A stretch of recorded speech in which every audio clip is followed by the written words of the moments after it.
saya memilih tema ini? Yang pertama adalah bahwa eh, tentang pengalaman itu yang pertama.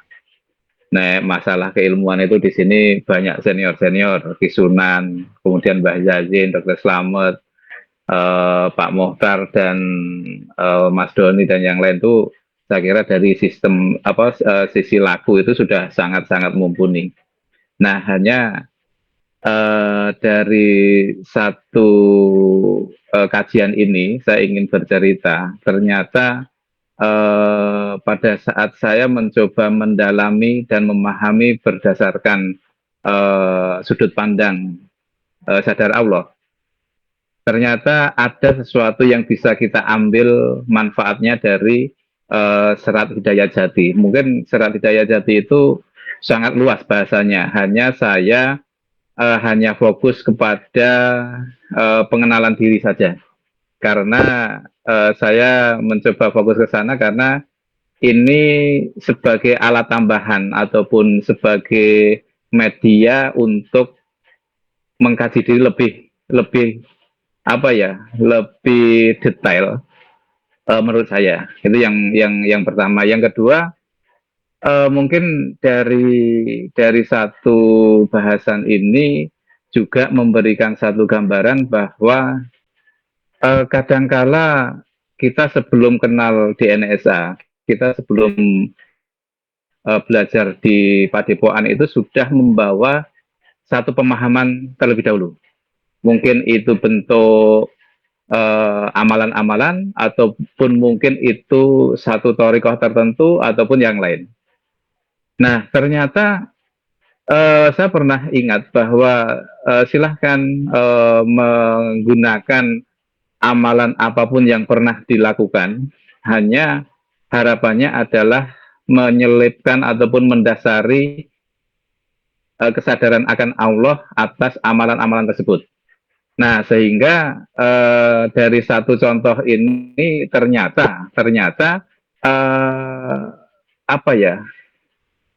Ada orang yang mengatakan antara Jawa dan Islam itu seperti bertemunya tumbuh dan tutupnya. Nah, ini bahasa Indonesia tumbuh itu apa ya? Atau bahasa Sundanya tumbuh itu apa ya? Tumbuh sama kekep. Tumbuh sama kekep. Sama ya, tumbuh sama kekepnya, sama tutupnya gitu ya. Nah, maksudnya artinya apa? Artinya bahwa di sana itu saling melengkapi. Bukan sesuatu hal yang berbeda, tapi saling melengkapi. Nah, tentunya saya pilih dari karya Kiron Warsito ini karena memang beliau mengkaji tentang ilmu Jawa itu yang memang berkaitan dengan kasampurnan, bukan berkaitan dengan kadigdayan ataupun yang lain. Nah, sehingga semoga satu kajian ini atau pengalaman sharing kajian ini bisa membawa kita pada suatu pemahaman bahwa kita bisa mempelajari ataupun menggunakan satu keilmuan ataupun amalan lain itu tetap bisa kita matchkan dengan DNSA karena memang intinya adalah sadar Allah. Nah, bapak-bapak yang saya hormati, para senior semuanya, sebelum saya mulai dari obrolan saya ataupun sharing pengalaman saya perlu menyampaikan bahwa saya bukan pelaku yang sudah pengalaman dari ilmu Jawa, bukan. Hanya memang kebetulan pada waktu beberapa waktu yang lalu Pak Pur pernah sharing topik ini di grup komunitas. Sehingga saya mencoba untuk memahaminya. Sehingga dari sana, oh ini ada satu hal yang menarik yang bisa saya praktekkan. Nah, di dalam buku atau kitab Serat Hidayat Jati, yang dalam hal ini saya mempelajari yang sudah diterjemahkan oleh Yang Tenoyo dari Jogja apabila nggak salah, di mana dalam satu lembar tersebut di akhir-akhir itu ada bercerita tentang lapisan diri. Nah, mohon perkenankan saya untuk memaparkan tentang 7 lapis diri itu, agar nanti ya ini hanya bercerita tentang isi dari kitab tersebut. Ya. Nah, baru kemudian saya akan mencoba bercerita ataupun sharing terhadap apa ya, Konsepsi. laku dari sadar Allah itu yang saya coba hubungkan dengan isi kitab tersebut dan titik terakhir perkembangan yang ada di DNSA yang akhir-akhir ini. Nah, namun sebelum saya mulai, ini ada beberapa pesanan dari Padepokan bahwa mulai Jumat kemarin kami sudah menyalurkan 10 paket sembako yang bersumber dananya adalah merupakan zakat dari salah seorang jemaah DNSA, dan ini Padepokan dan Yayasan mempunyai satu program tambahan baru, yaitu menyalurkan zakat bagi yang menitipkan ke yayasan. Nah, ini sih berharap setiap bulan maksimal setiap bulan itu kita akan secara kontinu kepada yang sudah menerima kemarin. Jadi kemarin kita membagikan 10 paket sembako. Nah, itu harapannya adalah bisa rutin. Nah, misalkan nanti ada yang nitip lagi, ya semoga bisa lebih besar daripada 10 penerima. Nah, namun minimal 10 penerima itu akan menerima secara rutin. Dan semoga ini menjadi satu media mengenalkan sadar Allah kepada masyarakat sekitar, dan syukur-syukur kepada lebih luas lagi. Namun intinya adalah sebagai salah satu kewajiban juga, karena memang yang namanya zakat itu adalah wajib, berbeda dengan sodako, dan ini kita mencoba untuk berperan di sana. Nah, ini sedikit informasi terakhir, dan kemudian ada satu lagi bulan Maret itu kita sudah sama-sama memasuki bulan Ramadan, sehingga kita nanti akan mengadakan pertemuan nasional itu bulan-bulan Februari. Apakah akhir atau awal masih belum diputuskan, namun sebagai sekalian persiapan Ramadan, sekalian pertemuan nasional untuk sharing perkembangan terakhir dari pendalaman akan sadar Allah tersebut. Nah, ini adalah sedikit informasi terlebih dahulu.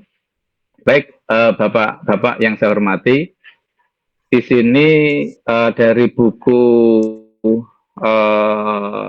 karya Raden Ronggowarsito itu yang tadi saya sebutkan tadi, bahwa di dalam diri kita itu ada 7 lapis. Nah, saya sengaja memilih 7 tersebut karena saya pikir ini bisa menjadi sebagai bantuan kita untuk melakukan kaji diri. Karena kita selalu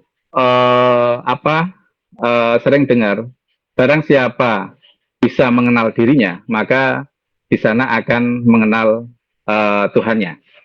Nah, namun pengenalan diri yang seperti apa yang harus kita lakukan, dan aplikasi yang seperti apa yang harus saya lakukan, sehingga memang di situ hasil outputnya adalah pengenalan terhadap Tuhannya.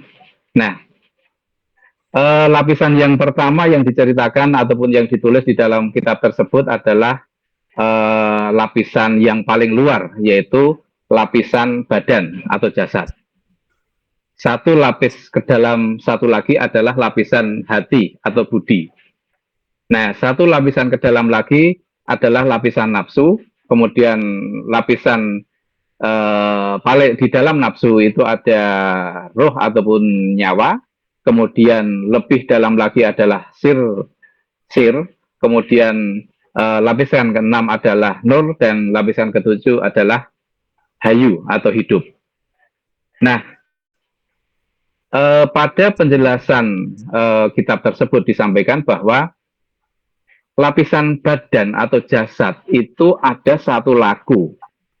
Yang namanya laku ini adalah ya memang dilakukan oleh si badan itu atau diekserkan oleh si badan itu.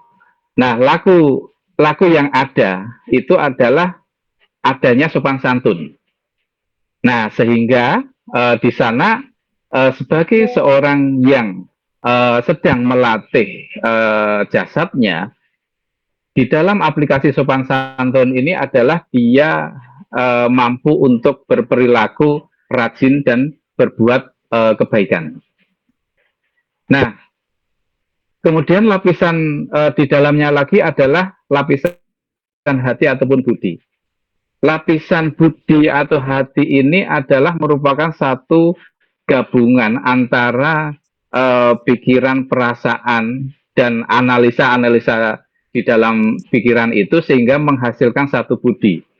Dan budi ini akan nampak di dalam perilaku kita, yaitu sebagai yang rela dan sabar. Kemudian di sana juga bersih dari prasangka buruk. Nah, kemudian lapisan yang ketiga yaitu lapisan nafsu, di mana di dalam nafsu ini di sana disebutkan di dalam kajian buku tersebut ya, ini terlepas dari sumber yang digunakan ataupun mungkin dikaitkan dengan yang biasa kita bahas, bahwa di dalam nafsu tersebut ada 4. Ada mutmainnah, ada amarah, ada lawamah, dan ada subiyah. Nah, apabila di dalam kajian Jawa itu ada putih mewakili nafsu apa, kemudian hitam, kuning, dan merah. Nah, ini adalah yang disebutkan di sana. Nah, namun yang ingin saya lebih hari ini sharingkan kepada bapak-bapak semuanya adalah tentang lakunya. Nah, di dalam nafsu ini lakunya adalah yaitu tentang ikhlas. Ikhlas, kemudian tabah di dalam menghadapi cobaan dalam kehidupan sehari-hari kita, dan mampu mengampuni sebuah kesalahan. Nah, kemudian yang keempat ini, 4 ini adalah lapisan ruh, yaitu di sana lapisan ruh ini adalah bahwa lakunya ada satu laku, yaitu yang namanya jujur. Karena seperti halnya kita paham bahwa yang namanya ruh itu kan langsung dari ditiupkan dari oleh Allah kepada makhluk. Artinya memang ruh itu mempunyai suatu sifat kesucian. Maka di sana ada laku yang ada adalah jujur. Dan sebagai bagi yang sedang menjalankan ataupun pengenalan terhadap lapisan ini adalah dia tidak mencela orang lain. Nah, saya mencoba memahami dari lapisan-lapisan tersebut bahwa apabila yang selama ini kita pelajari itu adalah kesadaran akan Allah. Artinya, kesadaran akan Allah ini adalah berada pada lapisan paling dalam, yaitu lapisan yang hidup, yang memang sudah langsung menuju kepada Allah. Nah, sebagai bahan kajian, kenapa saya mencoba untuk mendalami satu pemahaman ini atau satu kajian ini adalah dengan melihat adanya suatu kenyataan pada saat dulu-dulu saya sendiri ataupun saya mencoba untuk melihat kawan-kawan saya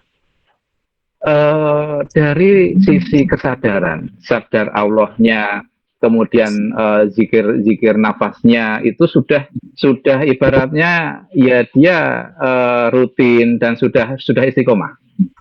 Kemudian ATP-nya ataupun 3T-nya juga sudah selalu dijalankan. Kemudian ATP-nya 3T maaf ya yang tadi. Kemudian ATP-nya juga selalu berlatih menuju ke sana. Namun kondisi ini adalah terjadi pada saat kondisi normal. Artinya apa? Artinya tidak sedang menghadapi suatu permasalahan. Nah, tapi pada saat ada suatu masalah yang saya lihat pada diri saya sendiri waktu itu dan pada kawan-kawan saya yang dekat dengan saya yang mau bercerita dengan saya, ternyata pada saat menghadapi masalah itu semuanya buyar. Kesadaran yang ada itu apa ya? Seolah-olah belum pernah mempelajari tentang kesadaran. Nah, ini menjadi satu bahan kajian kepada diri saya. Kenapa ya? Saya pada saat kondisi normal manteng di dalam satu sadar akan Allah, tapi begitu ada masalah, wah goyangnya minta ampun. Seperti naik kapal yang sedang terjadi badai. Nah, tentu di sini dari sharingan ini saya terus mencoba mengkaji diri apa yang terjadi pada diri saya sehingga hal itu bisa berlaku pada saya. Nah, hasil analisa saya itu ternyata ya bisa jadi ya. Ini karena ini kesimpulan pribadi pada diri saya tidak bisa berlakukan secara umum mungkin bahwa pondasi saya itu belum kuat. Pondasi akan ibarat bangunan itu fondasinya belum kuat, tiang-tiangnya juga belum kuat. Sehingga dalam kondisi normal tidak ada angin, tidak ada badai itu masih nyantai. Tapi begitu ada badai, angin sedikit aja, atapnya kabur, kemudian dindingnya roboh dan segala macam. Nah, saya mencoba masuk atau pengenalan diri ataupun mengkaji diri saya itu menggunakan yang 7 lapisan tadi, terutama 4 lapisan pertama. Karena apabila 4 lapisan pertama itu adalah seanggap bagian luar yang akan nampak di dalam perilaku saya, nah, yang menggambarkan lapisan yang ada di dalamnya. Nah, pada saat saya mencoba untuk melatih diri saya, menguatkan fondasi diri saya, kenapa kok saya itu harus melatih dari bagian jasad dulu? Karena saya mempunyai suatu pemahaman bahwa badan atau jasad ini dia hanya sifatnya menjalankan perintah siapa? Perintah budi. Nah, perintah budi ini adalah yang mengolah segala sesuatu informasi. Yang budi ini akan mengolah dengan baik atau tidak, ini berdasarkan nafsu yang mendasari. Nah, sementara saya mencoba mengambil satu contoh. Nafsu-nafsu amarah misalnya.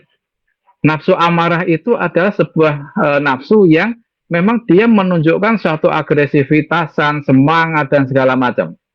Nah, sehingga apabila nafsu itu terdominasi oleh nafsu amarah ini, maka yang akan muncul di dalam hati atau di dalam budi adalah dia itu kecenderungan akan memperlihatkan ide-ide untuk berlaku agresif.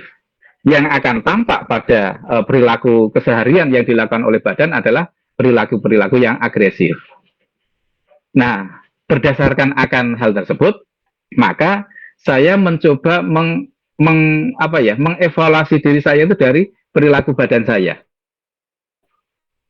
Yang pertama, apakah saya itu sudah bisa berlaku sopan santun kepada siapapun, atau masih milih-milih?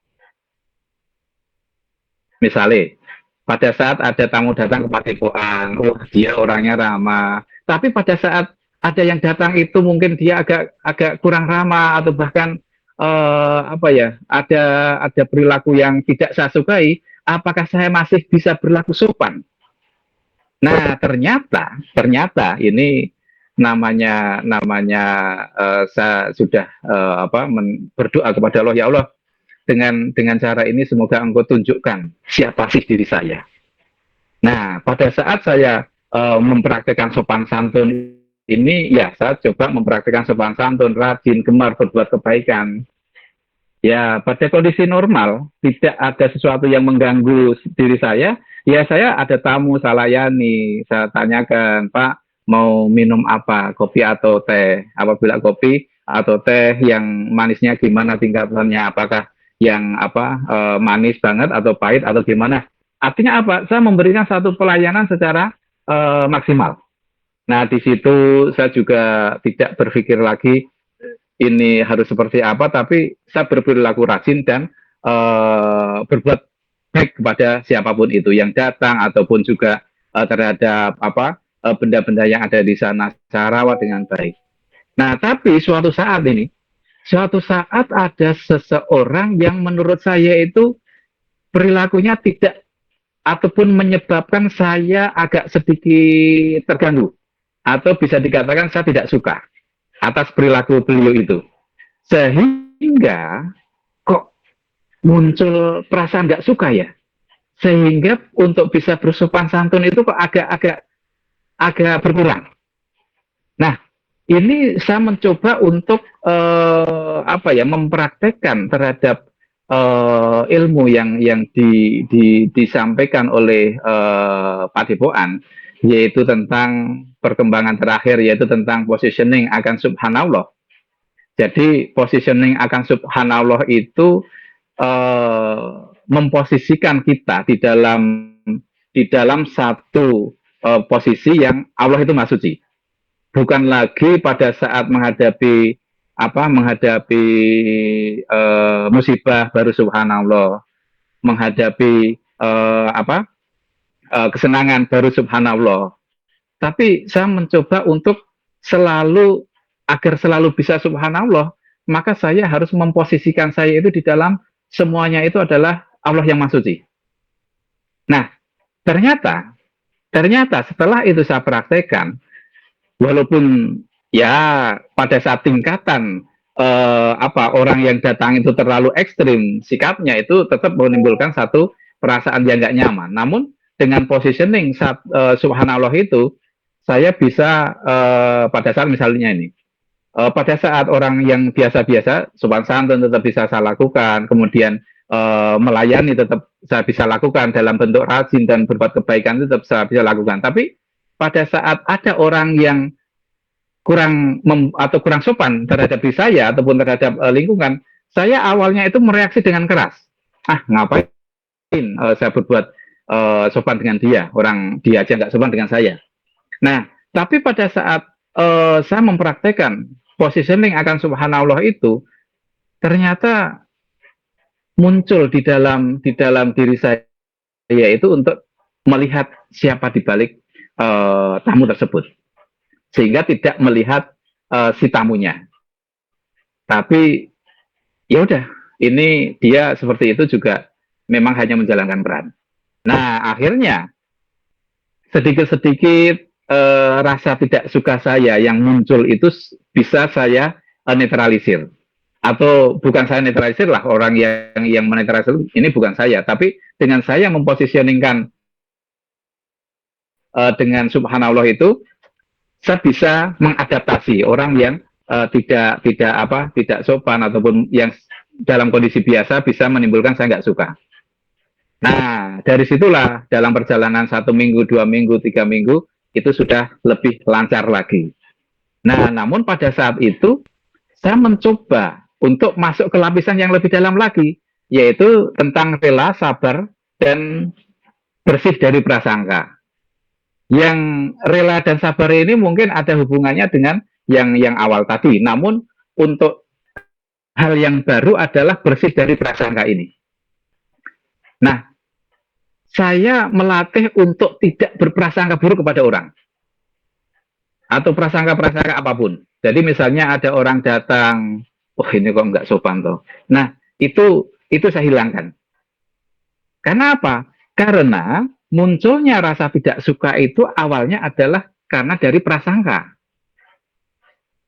Nah, kemudian itu saya latih.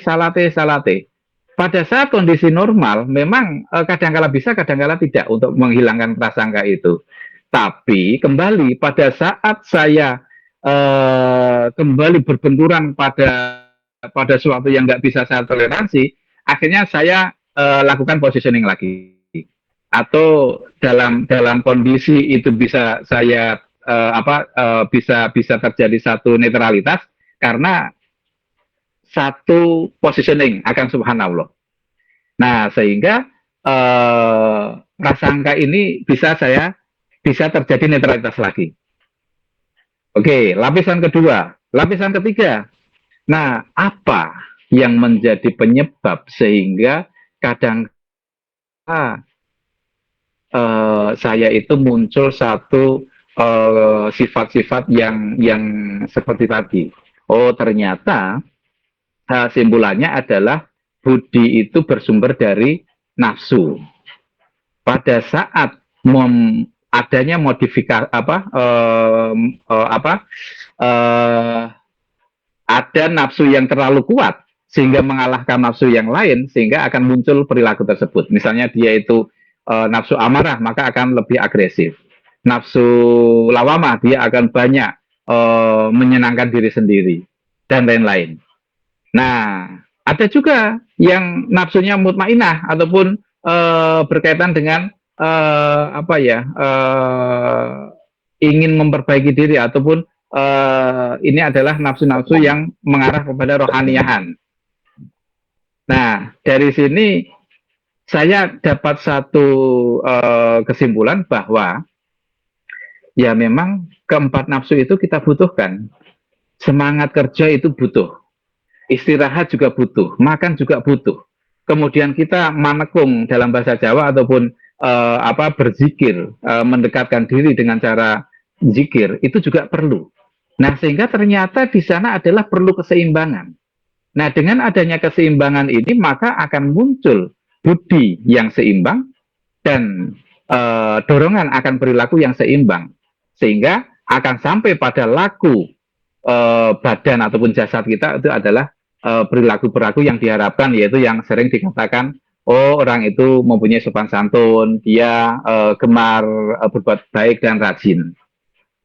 Nah, dari sini apa yang saya rasakan ini adalah terjadi perubahan yang sangat signifikan. Yang tadinya saya itu banyak terganggu dengan perilaku orang, namun dengan adanya satu media latihan ini, di sini saya bisa lebih memposisikan diri. Nah, tentunya saya juga tidak lupa akan konsep yang diajarkan oleh DNSA, yaitu tentang la haula wala quwata billah.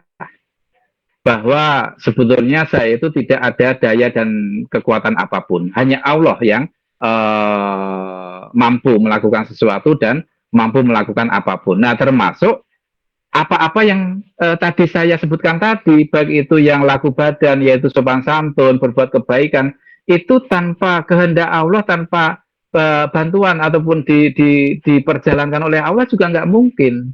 Nah, sehingga dari uraian ini saya mengambil satu kesimpulan bahwa dengan adanya laku saya yang baik kepada orang, sopan kepada orang, tidak ada prasangka buruk kepada orang, sampai akhirnya saya mampu untuk menyeimbangkan nafsu saya, yaitu kapan saya harus semangat, kapan apabila saya memang harus istirahat atau mencari hiburan lah. Nah, ini adalah satu trigger dari 4 nafsu tersebut. Nah, sehingga untuk selanjutnya, yaitu pada lapisan berikutnya, yaitu jujur. Nah, jujur ini bukan hanya jujur kepada orang lain, tapi jujur kepada diri saya sendiri saja. Dan ini latihan yang sangat berat saya lakukan untuk bisa jujur. Lah, misalkan jujur kepada orang lain, ya kadangkala ya mungkin bisa, tapi suatu saat jujur pada diri sendiri ini yang sering goda. Misalnya nih, dulu pada saat awal-awal DN, saya itu seperti ini. Wah, orang lain itu pada saat DN kok bercerita sudah bisa gitu ya. Padahal saya belum. Tapi pada saat ditanya, saya nggak bilang bahwa saya itu belum bisa apa-apa. Tapi saya membuat ataupun menyampaikan yang tidak saya alami. Karena apa? Karena saya ya mungkin karena saya pengen sama dengan yang lain. Nah, ini adalah tingkat kejujuran tersebut. Nah, namun pada akhir-akhir ini saya mau berlatih untuk jujur ini, memang ya akhirnya apapun itu, apapun cemohan orang lain, pokoknya saya akan berlaku jujur. Apabila iya, iya, iya, enggak, ya enggak. Nah, inilah yang saya ambil dari 4 lapisan di dalam diri. Nah, sehingga apabila saya hubungkan dengan saya hubungkan dengan sadar Allah tadi, rata-rata saya dulu menghadapi suatu permasalahan yang akhirnya masalah tersebut adalah mengganggu kesadaran saya akan Allah, karena pertama, mindset saya akan apa yang saya hadapi ini adalah waktu itu saya menganggap ini adalah masalah, bukan amanah. Itu satu. Yang kedua, ya apabila saya lihat dari lapisan-lapisan itu ternyata masih banyak yang belum saya bisa capai. Dari paling atas, paling dalam itu adalah jujur terhadap diri sendiri. Kadang-kala saya nggak bisa jujur juga pada diri sendiri. Kadang-kala saya nggak butuh ini sebetulnya, tapi mungkin karena gengsi, karena apa, sehingga saya merasa butuh ini. Sehingga mungkin uang yang harusnya dipakai untuk yang lain yang lebih penting, tapi dipakai hanya sekedar untuk ngejar gengsi. Nah, itu mending apabila uang sendiri. Namun kadang-kala ada beberapa kawan itu yang sampai hutang-hutang ataupun sampai apa ya merendahkan diri, berhutang kepada orang lain yang akhirnya dari hutang tersebut sulit untuk mengembalikan dan akhirnya menimbulkan satu renggangnya persahabatan, persaudaraan. Lah ini karena apa? Karena memang di sana ada ketidakjujuran terhadap diri sendiri. Sehingga ketidakjujuran inilah yang men-trigger nafsu kita, yang akhirnya nafsu yang mungkin yang memanjakan dirinya itu yang akan dominan terhadap nafsu-nafsu yang lain, sehingga muncul ke dalam budi. Di sana akan muncul satu ide untuk ya mungkin ngajuin kartu kredit aja, ngajuin ini aja, atau hutangan aja, padahal itu nggak penting-penting amat. Dan ternyata saya dulu juga gitu. Pada saat saya masih kerja, zamannya dulu itu yang saya paling ingat, yang tingkat kebodohan yang saya lakukan yang paling bodoh itu adalah dulu pada saat baru-barunya BlackBerry. Saya waktu itu punya kartu kredit, limitnya sekitar 15 juta. Dan karena saya merasa ada kartu kredit dan nggak tahu kenapa tiba-tiba gitu, wah ini BlackBerry keluaran baru nih. Udahlah, pakai aja kartu kredit, harganya 10 juta. Waktu itu saya nggak jujur terhadap diri saya sendiri bahwa saya itu nggak mampu untuk beli. Ya perlu HP sih, perlu HP, tapi saya kira waktu itu, zamannya waktu itu tuh masih belum ada WhatsApp, masih belum ada BBM, masih belum ada yang lain, karena memang belum ada teknologi itu. Ini sudah BlackBerry, yang lainnya masih Nokia yang lama, atau masih belum masuk Android lah. Lah akhirnya apa? Waktu itu saya beli, akhirnya kedorong sama nggak tahu mungkin pengen gengsi atau seperti apa, sehingga beli. Nah habis beli ya cuma untuk SMS-an. BBM, BlackBerry Messenger belum ada, yang lain belum pada megang BlackBerry. Itu baru pertama kali masuk Indonesia. Nah terus untuk apa? Dan saya pun gunakan juga nggak bisa waktu itu, karena memang nggak ada lawan yang untuk main BBM. Nah ini saya analisis saat ini, ternyata waktu itu saya ya hanya sekedar gengsi, yang akhirnya menimbulkan satu perilaku-perilaku yang sampai pada titik jasad itu adalah saya berani membeli sesuatu yang tidak perlu dengan harga yang cukup fantastis waktu itu, dan itu pun pakai kartu kredit, pakai hutangan. Ya sudah, akhirnya muncullah masalah berkaitan harus nyicil dan segala macam, apalagi yang namanya kartu kredit itu apabila hanya dibayar minimalnya ya sampai kapanpun nggak akan lunas. Nah ini satu gambaran pada diri saya bahwa saya tidak jujur terhadap diri sendiri, sehingga saya terdorong pada satu perilaku yang aneh-aneh, berhutang. Dan waktu itu akhirnya sampai saya belum kenal BNSA itu, setiap bank saya punya kartu kredit yang limitnya pun gede-gede, dan akhirnya saya pakai semuanya, bingung bayarnya gitu. Karena apa? Yaitu karena terdorong oleh nafsu itu tadi. nafsu yang pengen membahagiakan diri sendiri, nafsu tanpa mengingat kemampuan, tanpa jujur terhadap diri sendiri akan kemampuan itu. Nah, sehingga akhirnya pada saat saya mulai kenal dengan DNSA dan mencoba mempelajari untuk menata diri yang waktu itu masih terasa sulit karena memang ini nata diri yang seperti apa ini. Saya sudah berusaha untuk subhanallah, saya sudah berusaha untuk selalu mensucikan Allah, tapi pada saat masalah itu terlalu besar, nggak bisa saya tangani, itu buyar juga. Ini sebenarnya apa yang terjadi pada saya? Nah, akhirnya saya mendapat satu simpulan, wah ini bangunan rohaniah saya itu nggak kuat. Begitu diterpa satu permasalahan itu goyang. Goyangnya itu benar-benar ambruk, bukan hanya goyang terus nyadar harus segera dikencangin, enggak. Nah, tapi goyangnya ini benar-benar ambruk. Nah, dan ini terjadi juga pada kawan-kawan lain yang dekat dengan saya, terutama karena memang dia cerita ke saya, Mas saya kok gini, akhirnya saya wah dapat masalah yang banyak banget. Ya, akhirnya saya bercerita ataupun membantu saya untuk menempatkan satu posisi bahwa ini bangunan saya itu harus kuat. Agar apa? Agar ini akan mendukung sadar Allah saya, subhanallah saya, sehingga memang benar-benar bisa apa ya? Bisa penyaksian akan Allah yang Maha Suci ini benar-benar bisa saya jalani dengan baik. Nah, sehingga akhirnya sebagai bahan evaluasi diri, apabila saya itu merasa ya, apabila saya itu merasa makrifat saya itu sudah sampai pada langit 7, tapi apabila perilaku saya masih sering nyakitin orang, bukan nyakitin orang, tapi masih sering membuat orang sakit hati, atau perilaku saya itu yang ini hubungannya dengan pertemuan waktu itu tentang ngunduh wayang Pak Karti itu. Pak Karti saya itu masih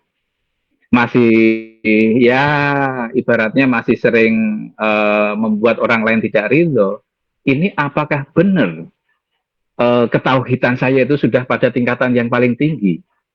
Nah, ini sebagai satu bahan evaluasi diri saya bahwa ya harusnya apabila ketauhidannya ataupun ma'rifatnya itu sudah berada pada tingkatan yang tidak seperti orang biasa, tentunya dia mampu memperlihatkan satu perilaku baik itu dari badan kemudian dari budinya dan nafsunya itu yang sesuai, sehingga Nabi Muhammad SAW itu di dalam tugasnya adalah untuk memperbaiki akhlak. Nah, salah satu tugasnya adalah untuk memperbaiki akhlak. Oh, saya kira nyambung ini. Nah, sehingga sudah jam 1 ya. Mungkin saya persingkat. Mas, jam 1, jam 21. Saya simpulkan bahwa di sini dengan bantuan literatur dari Raden Ronggowarsito tadi yang mengkaji tentang lapisan-lapisan diri, ini mampu saya jadikan sebagai alat, bukan tujuan, tapi alat untuk mengevaluasi diri saya. Tapi tujuannya adalah bukan yang lain-lain, tetap saya adalah menuju kepada kesadaran akan Allah. Dan ini hanya sebagai alat. Saya tetap menggunakan subhanallah, positioning subhanallah ini di dalam memposisikan diri saya. Bukan lagi, saya harus bisa berlaku sopan santun. Lupa pada siapa yang memampukan saya akan berlaku sopan santun. Nah, Bapak-bapak yang saya hormati, ini sedikit pengalaman dari sebuah perjalanan saya, di mana saya yang merasa waktu-waktu kemarin yang sudah belajar sadar Allah, bahkan saya akui tinggal di Padepokan, harusnya ini bisa belajar lebih banyak daripada yang lain, dan harusnya itu bahan ilmu itu lebih banyak. Namun ternyata waktu itu saya masih juga gampang tergoyangkan dengan permasalahan-permasalahan yang ada. Nah, sehingga dengan waktu terakhir Pak Pur itu menyampaikan tentang wedaran, tentang jasa, budi, dan akhirnya sampai hayu atau hidup ini di grup, saya mencoba untuk lebih memahami ke dalam lagi tentang sumber buku tersebut. Dan ternyata ini bisa jadikan sebagai patokan diri saya, yang tentunya tidak saya lepaskan akan subhanallahnya, karena memang kemarin di malam Jumat terakhir itu adalah belajar akan kesadaran akan Allah yang Maha Suci, yang saya sedikit pahami, yaitu tentang positioning, di mana positioning ini adalah memposisikan saya itu makhluk yang memang Allah itu Maha Suci, saya harus berada di posisi itu, mau sedang terkena masalah, mau tidak terkena masalah, mau sedang tidur ataupun sedang tidak tidur, tapi posisi saya harus ada di sana. Nah, ini satu kesadaran bahwa menempatkan Allah yang Maha Suci. Ya, semoga dengan bahasa ini Allah memberikan satu hidayah kepada diri saya untuk bisa berada pada positioning akan subhanallah tersebut. Bapak yang saya hormati, di sini semuanya senior, dan saya kira saya paling muda ini apabila dibandingkan dari yang hadir saat ini, muda dari sisi belajar di DNSA. Nah, sehingga ini sekedar sharing saja, yang hasil riset saya, hasil penelitian saya akan satu kondisi latar belakangnya adalah mengapa yang sudah DNSA, sudah sering zikir nafas, sadar Allah, 3T-nya juga sudah jalan, ATP-nya sudah jalan, tapi pada saat kondisi masalah mengguncang itu jadi bubar maut. Nah, ini simpulan saya bahwa bangunannya masih bisa digoyang. Dan dengan bantuan ini saya bisa lebih memposisikan.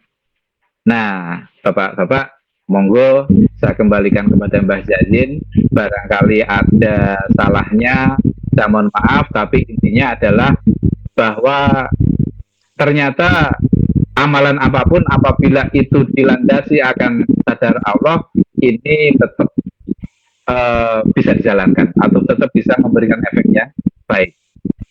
Demikian Mbah Yazin, ada kurangnya saya mohon maaf, monggo masukannya, monggo koreksinya agar sebagai saling memperbaiki diri, khususnya diri saya. Terima kasih Mbah Yazin. Wassalamualaikum warahmatullahi wabarakatuh. Alhamdulillah. Waalaikumsalam warahmatullahi wabarakatuh.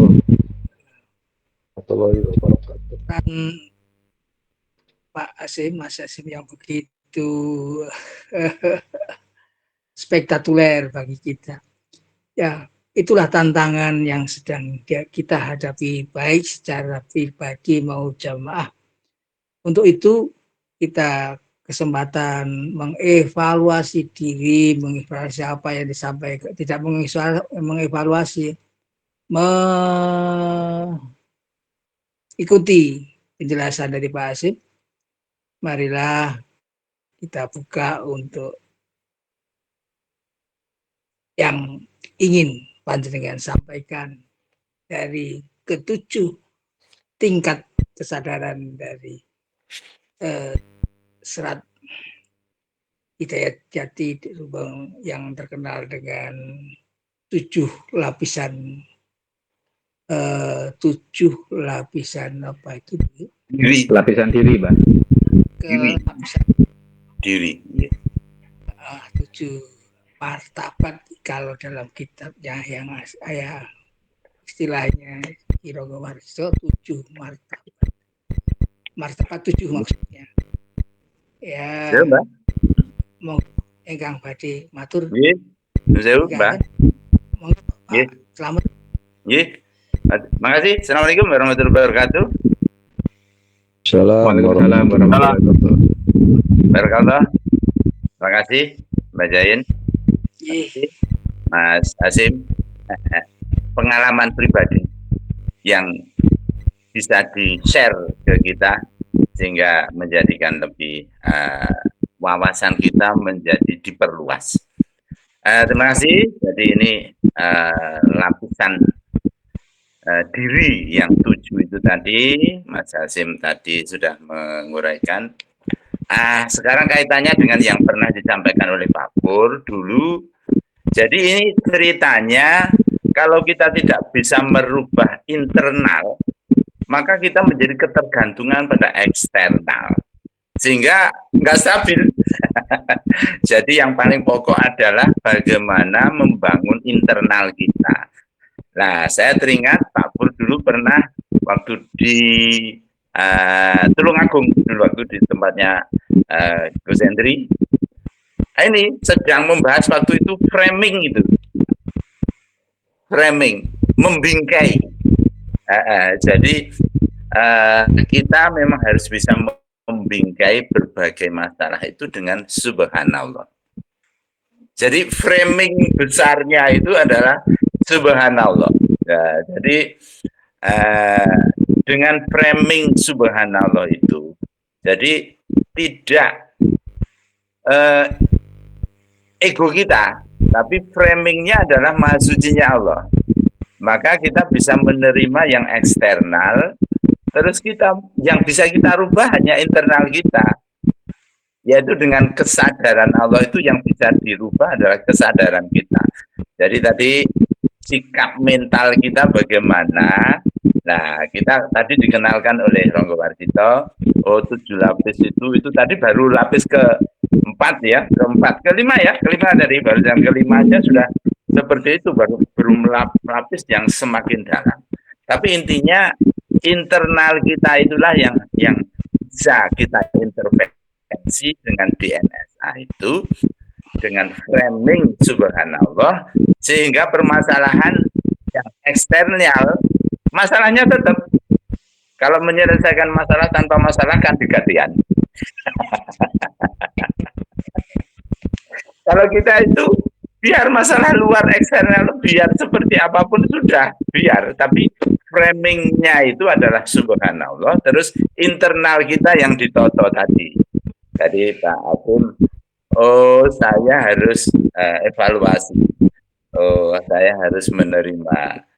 Jadi internalnya, jadi sehingga dalam adaptasi, maka yang bisa adaptasi maka dia akan survive dan stabil. Kalau tidak bisa adaptasi, maka kita menjadi gampang terpengaruh oleh dunia luar, sehingga diri kita sendiri tidak nampak. Gitu. Mungkin terima kasih, mungkin dari saya sekian. Terima kasih. Assalamualaikum warahmatullahi wabarakatuh. Ya, terima kasih Pak Slamet. Penting bagi kita bahwa bagaimana menciptakan pendekatan-pendekatan yang benar terhadap problematik yang sedang kita hadapi. Tentu saja 7 lapis yang harus kita rubah dalam diri kita. Pemahaman kita akan membimbing kita kepada output yang kita harapkan, yaitu bagaimana merubah jati diri kita menjadi apa yang kita tuju dalam bentuk latihan-latihan yang kita ciptakan sendiri. Mungkin pendekatannya adalah menemukan, makanya Ronggo Warsito yang selanjutnya, ajaran-ajaran selanjutnya ada bagaimana orang untuk bisa menahan dirinya dengan topo bisu, topo rame, topo lelono. Nah, itu sudah ternyatanya begitu. Bagaimana Ki Sunan dapat membentuk dirinya dengan topo lelononya kemarin itu. Nah, itu ya begitu itu. Lah mungkin itu yang dinamakan dalam pendekatan riadoh. Latihan-latihan mujahadah, ujian-ujian yang harus kita ciptakan sendiri untuk membentuk diri kita. Monggo yang lain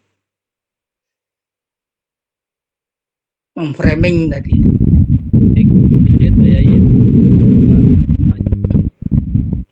Suaranya Mbak Doni kurang optimal. Cek. Hanya Yang gemuruh yang siapa tuh? Suaranya bergemuruh. Suaranya Yang saya, kecil, Bu. Mas. Suaranya Mas ini kurang optimal. Suara saya. Sebentar. Tes, Oke, tes. oke. Ya, oke, oke. Baik, mohon izin Bapak-Bapak. Ini tadi luar biasa ya, saya kira. Kemudian saya malah menangkap yang lebih luar biasa lagi ketika dilengkapi oleh Pak Dokter terkait framing tadi ya, mengingatkan kita tentang framing. Dimana kalau kita baca serat Wiridya Jati yang versi aslinya ya,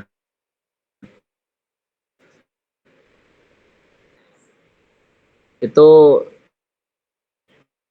sangat terasa di mana itu adalah terjemahan dari kitab yang lebih kuno lagi, yaitu apa itu? Dakwahul Akbar kalau di Jawa, dari Timur Tengah, dari bangsa Arab. Dakwahul Akbar. Di sana dijelaskan banyak ya, salah satunya ya yang nanti disebutkan oleh di Serat Wiridya Jati itu juga merupakan, bagi saya itu merupakan suatu muktasar lah. Cuma yang saya jadi, yang perlu saya garis bawah, yang perlu saya, yang jadi apa namanya, poin yang dapat saya tangkap pada malam hari ini, yaitu tentang framing tadi itu.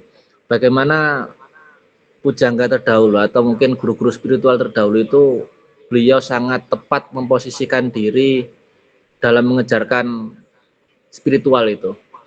Dimana kalau kita lacak sejarah ya, di tahun-tahun mungkin munculnya Serat Wiridya Jati itu kan transisi antara Buddha ke Hindu, dimana pengenalannya pun juga sangat sistematis dari para wali, konon dari cerita-cerita wayang, kemudian juga muncul Dewa Ruci yang isinya juga hampir mirip dengan Serat Wiridya Jati. Salah satunya, contohnya kecil itu, cara membisikkan wirid itu adalah dari apa namanya, face to face dengan guru, kemudian si guru membisikkan di telinga kiri, kan begitu sistemnya. Cuma ya itu tadi, kita tentang framingnya, tentang memposisikan diri, di mana beliau-beliau ketika memperkenalkan ajaran Islam yang sangat detail tentang ihsan, membawa framing yang seolah-olah itu adalah sangat Jawa sekali gitu. Nah, kita sekarang berada di zaman yang berbeda lagi, yang mungkin sangat berbeda dengan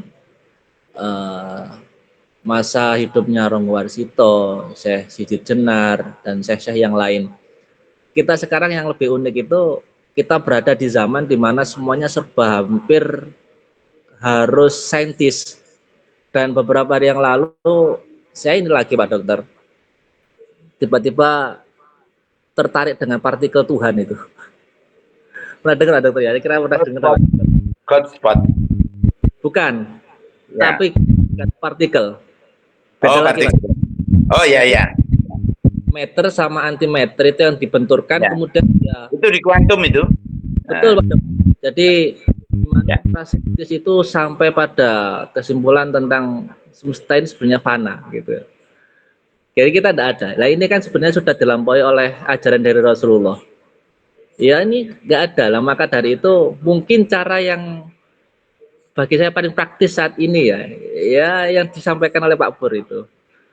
Jadi saya begitu. Jadi kita, kalau saya pribadi merasa bersyukur lah berada di circle-nya bapak-bapak yang luar biasa, memadukan apa, pelajaran kuno, pelajaran agamis yang sangat turun temurun, sangat kuno, kemudian apa ya, digabungkan sama saintis yang diterima ngeh gitu loh. Artinya ketika para saintis Enggak. para saintis itu menyadari tentang God partikel, bukan ya tadi ya, God partikelnya ya, partikel Tuhan itu. Nah kita sudah pernah diajarkan oleh Pak Pur, bahkan pernah diajak oleh Pak Pur untuk memasuki wilayah itu gitu loh. Ya tentunya dengan izin Allah ya, bukan semata-mata beliaunya, karena semuanya ya bergerak karena Allah.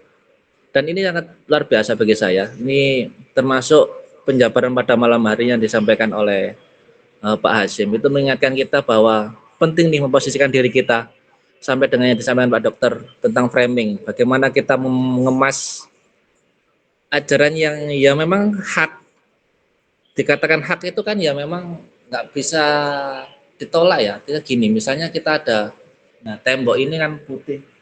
Ini kan kalau saya bilang hitam kan berarti nggak hak. Semua orang sepakat kalau itu putih. Terlepas dari ilmu apapun lah, putih ya seputih itu.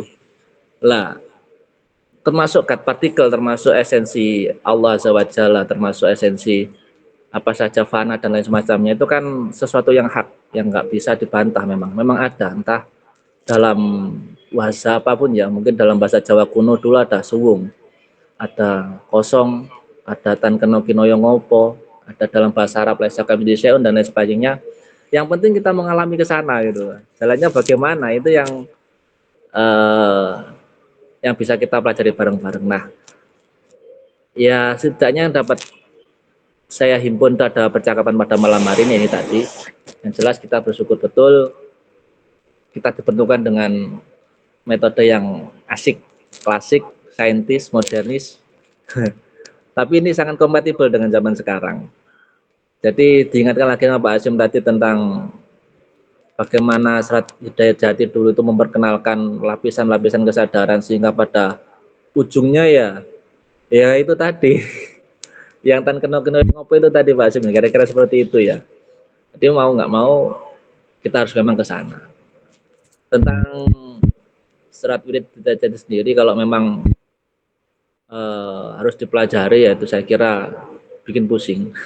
Karena tentu bagi saya pribadi tentu karena sudah nggak kompatibel sama zamannya. Ya, bisa kita jadikan wawasan tentunya, tapi itu bisa tentu akan perlu hikmah tersendiri. Tapi bagaimana kita mengemas itu lah, itu yang paling penting mungkin. Mungkin pada pembicaraan pada malam hari itu yang dapat kami terima, bapak-bapak yang dapat kami sharingkan, lebihnya alam bisawab, saya juga ingin dengar pendapat dari bapak-bapak yang lainnya untuk memperkaya wawasan kita, memperkaya mempertebal keimanan dan keihsanan kita, semakin yakin ya apa yang sudah diterima, apa yang sudah diberikan oleh Allah untuk kita.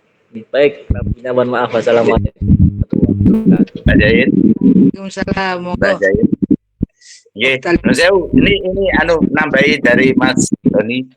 Ya, silakan. Makasih Mas Doni. Ingatkan pembicaraan kita sebelumnya yang waktu saya oleh Mbak Jain di PRI untuk consciousness dan subconsciousness di dunia kuantum. Nah, sekarang ketemu ini. Jadi nomor satu kan jasad. Jasad itu cuma 4%. Yang lainnya ke bawah itu 2 sampai ke 7 itu kuantum.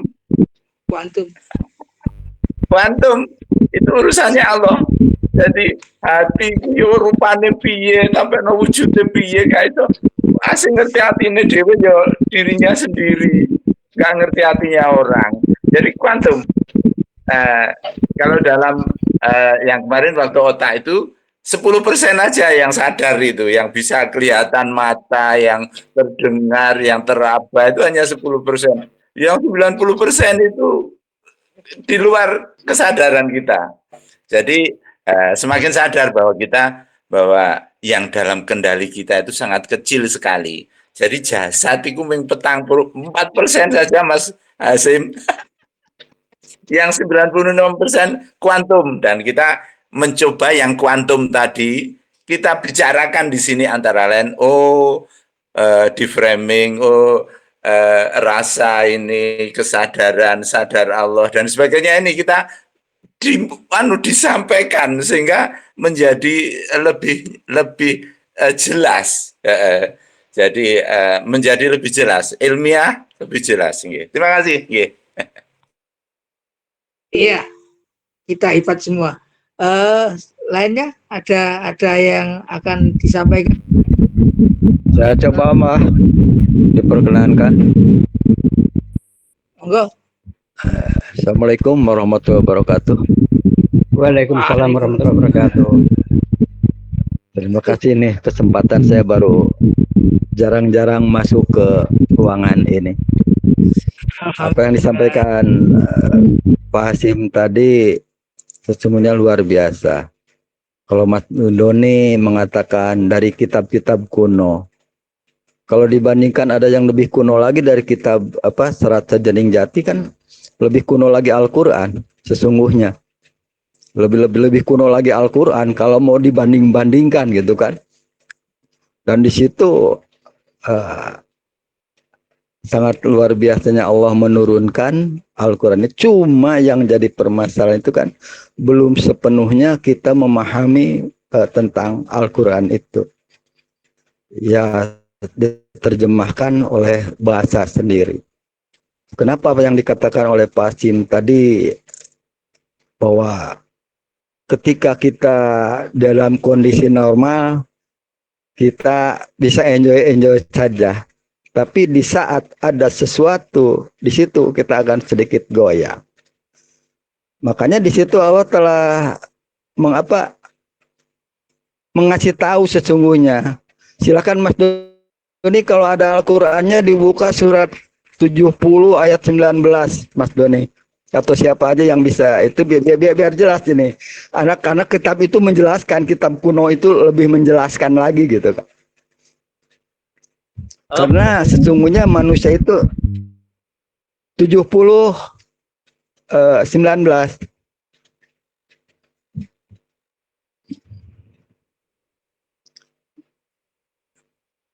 Lanjut Ki, saya coba cari Ki. Oh, silakan dicari biar jelas di situ kan. Jadi ayat-ayat kenapa kita sering di dalam kondisi tertentu seakan-akan tidak menerima apa yang Allah hadirkan di dalam kehidupan ini. Karena memang seperti itulah manusia. Karena manusia itu terjebak yang dengan namanya dualitas itu. Makanya di situ Allah sering mengajarkan dengan banyak, Allah mengatakan satu di situ. Karena manusia itu selalu ada dualitas. Baik, buruk, susah, senang, enak, tidak enak, kan terjebak di situ manusia. Makanya di situ Allah mengatakan la ilaha illallah, tidak ada Tuhan selain Allah. Satu.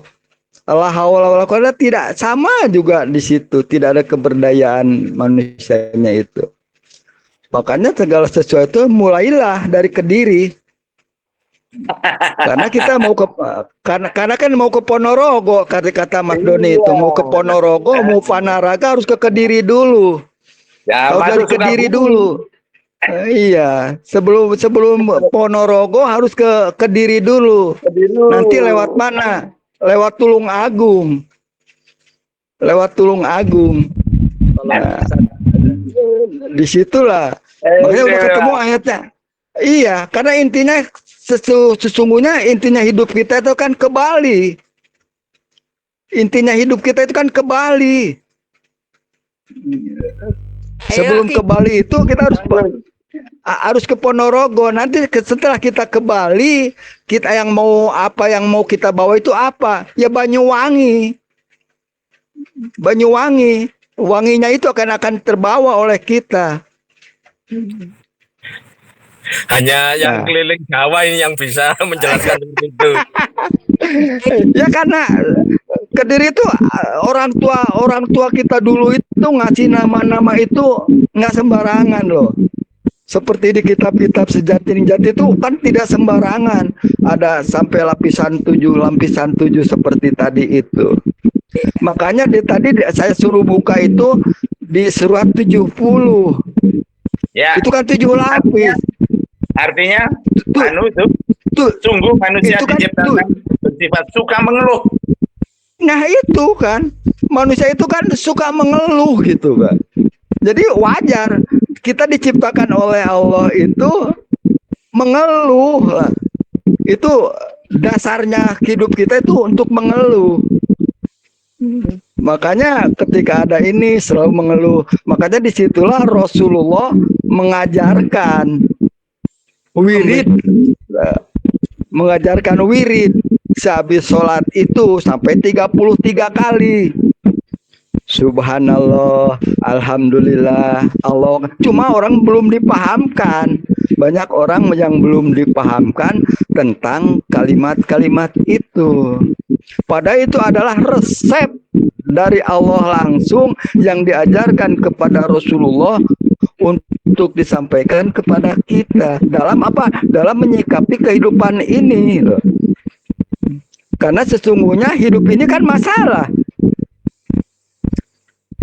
Hidup ini masalah sesungguhnya. Dari kapan kita bermasalah? Dari kita mulai di dalam sebelum jadi manusia itu kita udah bermasalah loh. Ya.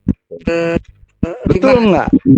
Ketika ibu dan bapak kita berhubungan di situ kan dia bermasalah. Di situ hampir 30 juta apa 30 juta ya Pak Dokter ya, bahan-bahan kita gitu kan. Ya, balapan Gitu kan. Di situ kan udah bermasalah loh. Kita saling sikut dengan saudara kita menuju hidung telur. Saling sikut. Ya. Menuju soal telur ibu. Ya. Kan itu saling sikut kita. Jadi wajar kalau manusia di dunia ini udah saling sikut. Sebegitu juga kan kita bermasalah. Karena hidup ini bermasalah. Kemudian setelah itu kita jadi pemenangnya. Nah, kita yang terpilih dan dipilih oleh Allah untuk ke muka bumi ini. Kalau dipikir-pikir Pak, semuanya, yang lebih enak itu saudara-saudara kita. Tidak dimintai pertanggungjawaban. Cuma kita udah dipilih dan terpilih oleh Allah untuk hadir ke muka bumi ini. Mau tidak mau, rela tidak rela, suka tidak, kita terima. Disitulah subhanallahnya Allah. Menempuh. Nah, di situ. Setelah dalam perut ibu, kita bermasalah enggak? Masalah kita di dalam perut ibu juga. Masalahnya apa? Untuk tumbuh perkembangan janin itu kan harus ada asupan makanan. Tapi setiap ada masalah, Allah kasih solusi. Apa yang solusi di dalam kandungan kita? Kita perlu makan. Tapi kan Allah menciptakan yang namanya plasenta. Itu adalah bahan makanan untuk yang dimakan oleh ibu itu sampai ke kita. Apakah nggak bermasalah? Bermasalah. Cuma Allah itu kasih solusi lagi. Makanya tadi begitu lahir ke dunia kita bermasalah juga. Makanya disitulah kenapa ketika bayi itu lahir itu menangis. Itu ada kaitannya apa yang disampaikan Pak Hasim tadi sesungguhnya. Kenapa bayi itu menangis Pak Dokter? Melihat masalah banyak. Karena di situ kita mulai dikasih. Iya, karena di situ kita dikasih nafsu loh. Biar bisa Dikasih nafsu, maka dia menangis. Maka ketika dia ada nafsu, disitulah mulai yang kita cari apa? Kan kita perlu minum. Akhirnya minta ke ibu nyari tete. Modal kita apa? Oe. Modal kita untuk minum aja oe. Lapar oe. Itu kan. Tapi Allah itu telah mengilhamkan kepada ibu, ngerti loh bahasanya itu. Nah, makanya untuk belajar berspiritual ini yang saya sampaikan kepada teman harus pondasi apa yang katakan oleh Pak Hasim tadi. Pondasi inilah yang harus kita teguhkan. Ketika pondasi kita dalam hidup ini kuat, mau dibangun apapun, inilah pondasi yang harus kita miliki. Dan pondasi itu tentu masing-masing nggak bakal disamakan, jangan sama. Pondasi seseorang dengan seseorang itu akan berbeda. Karena sesuai yang dibutuhkan. Makanya alhamdulillah kita dipertemukan oleh di suatu wadah DNSA itulah. Untuk dengan pengajarannya. Karena yang saya rasakan belajar dari Papua itu yang saya tidak dapat di tempat lainnya tentang itu. Makanya mulailah belajar itu dari Kediri, dari diri sendiri. Nanti akan dapat sadar Allahnya. Kalau dimulai dengan sadar diri, akan didapat sadar Allahnya. Tidak mulai dari diri sendiri, nggak bakal dapat sadar Allahnya. Kuncinya adalah di sadar diri, baru dapat sadar Allahnya. Nah, disitulah sahabat semuanya, ayo belajar, belajar dan terus. Karena nggak ada yang bisa, nggak ada yang bisa manusia itu. Raka melatih sendiri. Anda belajar sendiri, karena Allah udah berfirman kan, Al-Alaq ayat itu. Makanya kalau ingin tahu diri sendiri itu, belajarlah dari ayat surat yang pertama Allah turunkan. Di situ kuncinya. Kita bak Iqra bismi rabbikal ladzi khalaq. Sampai yang kelima itu kan ayat surat yang pertama turun itu kan surat Al-Alaq. Di situ kalau ingin mengkaji diri akan dapat nanti sadar Allahnya. Makanya di ayat kelimanya alamal insana ma'lam ya'lam. Sesungguhnya aku mengajarkan manusia itu apa yang tidak diketahuinya. Nah, kita kan suka sombong. Udah bisa. Ini hasil saya loh belajar. Padahal karena kita dikasih tahu oleh Allah pembelajaran ini. Maka untuk itu kalau ingin belajar yang benar itu kosongkan gelasnya. Kosongkan gelasnya. Nanti Allah akan isi dengan setiap hari Allah akan ajarkan. Kita ini sebenarnya kalah. Allah itu setiap saat update status pada diri kita. Cuma yang jadi masalah kita tidak menangkap update dari statusnya Allah itu. Kita paling update status seminggu sekali atau sehari sekali, 2 minggu sekali. Allah itu setiap saat update status kepada kita. Cuma kita yang tidak menangkapnya. Update status dari Allah itu. Itu aja Pak Sasim. Mohon maaf. Kalau kurang berkenan dari sahabat semuanya. Ayo. Buka lagi Al-Qur'annya. Kaji lagi Al-Quran. Karena itu kitab yang paling lama. Di kitab dalam Al-Quran itu ada hidup, penghidupan, kehidupan. Semuanya ada di sana. Amin. Salam. Itulah menjawab tentang kebutuhan-kebutuhan kita setelah kita memahami 7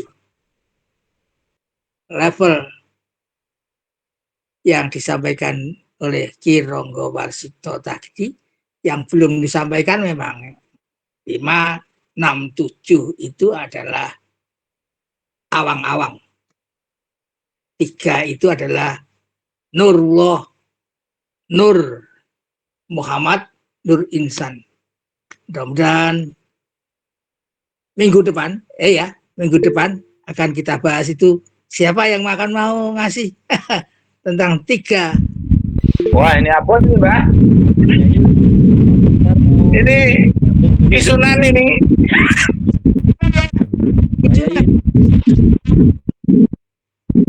Nurullah, Nur Muhammad, Nur Insan, dan selanjutnya sampai Isunan ini. Allah.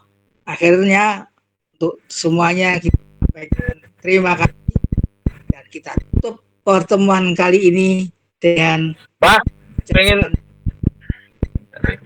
kalau diperbolehkan. Bentar, ini karena sebentar, yuk. Diperbolehkan, Mbak Yayin. Boleh masuk, ini bebas waktunya. Oh, enggak. Makasih atas kesempatannya. Bismillahirrahmanirrahim. Alhamdulillah, sallallahu alaihi wasallam, Muhammad Rasulullah, sallallahu alaihi Muhammad. Ya, yang kisah luar biasa disampaikan Mas Hasim ya. Dan juga sharing pengalamannya ya. Tadi lapisan ini ya. Kadang kita kalau tahu boleh ya. Misalnya enggak tahu enggak apa-apa. Dimanapun di lapisan itu intinya kita coba framing itu, kata Mbak Slamet, framing sadarawa, framing tasbih subhanallah. Saya cuma tertarik kisahnya Mas Hasim, terus Mas Hasim tamu terus cara sikapannya itu. Jadi kadang ini Mas Hasim jenengan enggak ada masalah sebetulnya di situ. Cuma kadang itu vibrasi ya. Jadi emang vibrasi dari sekitar. Kadang ada orang yang nyaman, akhirnya kita ikut nyaman. Ya kita nyikapi yang terbaik aja. Nah, saat itu jenengan ada orang yang tidak nyaman, ya udah jenengan boleh meninggalkan, itu hak jenengan. Misalnya apa, wah kok gak nyaman kok ini, jenengan sibuk yang lain, itu pun boleh. Atau jenengan ya udah yang terbaik apa saat itu jenengan sebagai apa ya, anggap aja tuan rumah, ada tamu ya meskipun tidak nyaman berusaha menyambut, yaitu itu jenengan ini. Jadi ketika nyoba sudah klik sadarawonya, itu nanti lebih mudah penyikapannya. Tadi ada apa, nafsu ya, ya tadi termasuk yang disampaikan Ki Sunan tadi di surat apa tadi, Al-Ma'arij ya, manusia keluh kesah, manusia mudah lupa, termasuk apa marah tadi. Ternyata di Quran sendiri ada kisah ya, beberapa nabi juga apa mungkin apa ya, iya. Jadi kisahnya coba ini ditarik relationship hubungannya dengan kisahnya Mas Hasim dan mungkin dengan kisah Bapak Ibu apa para sepuh yang lain. Kisahnya Nabi Yunus, Junun, ya beliau diutus ke kaumnya. Ketika sudah menyeru kebaikan, menyeru tauhid, ternyata diabaikan. Beliau dengan marah meninggalkan. Ya udah seperti itu. Sekelas Nabi aja bisa marah seperti itu. Padahal menurut kira-kira ya, menurut Nabi Yunus itu aku api, dalam arti aku wis nyampaikan, kok ndak diana ya udah tak tinggal ya. Ternyata Allah ndak berkenan. Ternyata kisahnya apa di dua kegelapan, di dalam dua kegelapan ya Nabi Yunus ya, diperhatikan. Sama ketika kita kilaf, mungkin kisahnya Mas Hasim atau rekan yang apa Mas Hasim ceritakan lagi posisi apa ya, ngikuti apa nafsu yang katakan tidak baik lah. Yes, saat itu mungkin lepas sadarawannya, lepas ngetut aja. Nah ketika ingat ini ya udah istighfari. Adapun apa efeknya terus harus seperti Nabi Yunus di dua kegelapan, ya udah yang terbaik saat itu apa, yang terbaik saat itu apa, ya guys, misalnya istighfar ya istighfar, misalnya tasbih sambil ya STP menjalankan yang terbaik. Nabi Musa sendiri apa pernah marah sampai membanting apa, membuang